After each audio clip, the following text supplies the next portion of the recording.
கடலூர் மாவட்டத்தை தானே புயல் தாக்கி இன்றுடன் 5 ஆண்டுகள் நிறைவடைந்துள்ளது.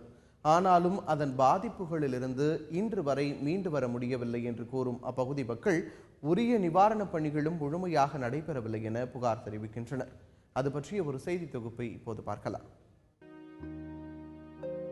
சென்னையை அண்மையில் தாக்கிய வார்து புயல் போன்று பல மடங்கு பலத்துடன் கடந்த 2011ஆம் ஆண்டு டிசம்பர் மாதம் 30ஆம் தேதி அதிகாலையில் கடலூர் மாவட்டத்தை தானே புயல் தாக்கியது.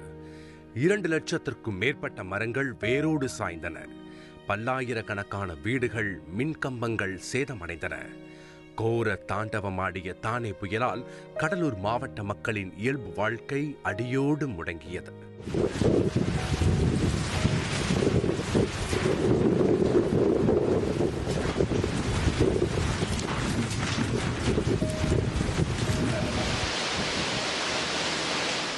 தானே புயலால் பாதிக்கப்பட்ட கடலூர் மாவட்ட மக்கள் செய்வதறியாது தவித்தனர். அரசு அனைத்து நிவாரண பணிகளையும் முழுவீச்சில் முடுக்கிவிட்டது. பாதிக்கப்பட்ட மக்களுக்கு பல்வேறு உதவிகள் மலை போல் குவிந்தன. ஆனாலும் தானே புயல் பாதிப்பு கடலூர் மாவட்ட மக்களின் மனதில் ஆறாத ரணத்தை ஏற்படுத்தியுள்ளது. பல்லாயிரக்கணக்கான முந்திரி, பலா, தென்னை, வாழை மரங்கள் அடியோடு சாய்ந்து ஆயிரக்கணக்கான விவசாயிகளின் வாழ்வாதாரத்தையே கேள்விக்குறியாக்கியது.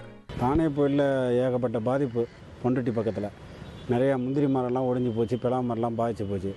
அதுக்கு கண்ணு தரேன்னாங்க, எந்த ஒரு கண்ணும் தரல. இன்றைக்கி தானே புயல் ஆகி 5 வருஷம் மேலே ஆகி போச்சு. அதுக்குண்டான நடவடிக்கை அந்த அரசாங்கம் எதுவும் எடுக்கலை. தானே புயலால் பாதிக்கப்பட்ட கடலூர் மாவட்டம் முழுவதும் புதை மின்வழி தடம் அமைக்கப்படும் என்று அறிவிக்கப்பட்ட திட்டம் இதுவரை தொடங்கப்படவில்லை என்று அப்பகுதி மக்கள் கூறுகின்றனர். தானே புயலின் போது அறிவிக்கப்பட்ட பல்வேறு திட்டங்களை இதுவரையும் மாவட்ட நிர்வாகம் சரி, தமிழக அரசும் நிறைவேற்றாத ஒரு சூழ்நிலை இன்றைக்கு ஏற்பட்டு கொண்டிருக்கிறது. குறிப்பாக பார்த்துன்னு சொன்னார், அறிவித்தல மின்சாரத்தை கம்பம் பூராவும் ஆயிரக்கணக்கான கம்பம் சேதரிக்கப்பட்டது. மின்சார ஊழியர்கள் உடனே அதுக்கான ஏற்பாடு பண்ணி நட்டுருக்காங்க. ஆனால் வெறும் பார்த்தீங்கன்னா அந்த திட்டம் எங்கே இருக்குன்னே தெரியாத ஒரு சூழ்நிலை இருக்குது. அதுக்கு ஒதுக்க பணம் என்ன ஆச்சுன்னே தெரியல. அதே போல் பார்த்துன்னு சொன்னால் ஏரி குளங்கள் பூராவும் தூர் வராத ஒரு சூழ்நிலை இருக்குது. அது என்ன ஆச்சுன்னு இதுவரையும் தெரியல. தானே புயலால் பாதிக்கப்பட்ட ஆயிரக்கணக்கான மீனவர்கள் மற்றும் பொதுமக்களுக்கு புதிய வீடுகள் உள்ளிட்ட பல்வேறு திட்டங்கள் நடைமுறைப்படுத்தப்பட்டும் 5 ஆண்டுகளாகியும் அவை இன்னமும் முழுமை பெறவில்லை என்று கூறப்படுகிறது. கடலூர் மாவட்டத்தில் இருக்கிற அனைத்து குடிசை வீடுகளும் அகற்றி கல்வீடுகளாக கட்டித்தரணும்னு சொல்லி தானே வீடு திட்டம் அறிவித்தாங்க. 1 லட்சம் ரூபாய் இலவச மானியமாகவும் 18,000 ரூபாய் கடனும் 1,20,000 ரூபாய் மதிப்பில் இந்த வீடுகள் கட்டப்படும்னு அறிவித்து முதல் கட்டமாக 90,000 வீடுகள் கட்டப்படும்னு சொல்லி அறிவித்தாங்க. அறிவித்து 4 ஆண்டுகளாச்சு.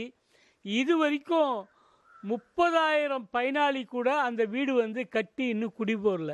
புயல், மழை போன்ற இயற்கை சீற்றங்களால் அடிக்கடி பாதிக்கப்படும் கடலூர் மாவட்டத்தை பேரிடர் பாதித்த மாவட்டமாக அறிவித்து தேவையான முன்னெச்சரிக்கை நடவடிக்கைகளை அரசு மேற்கொள்ள வேண்டும் என்று பொதுமக்கள் கோரிக்கை விடுத்துள்ளனர்.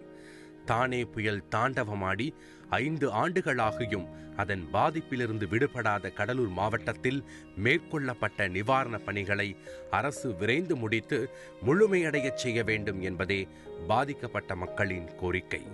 கடலூரில் இருந்து தந்தி டிவி செய்திகளுக்காக தேவநாதன்.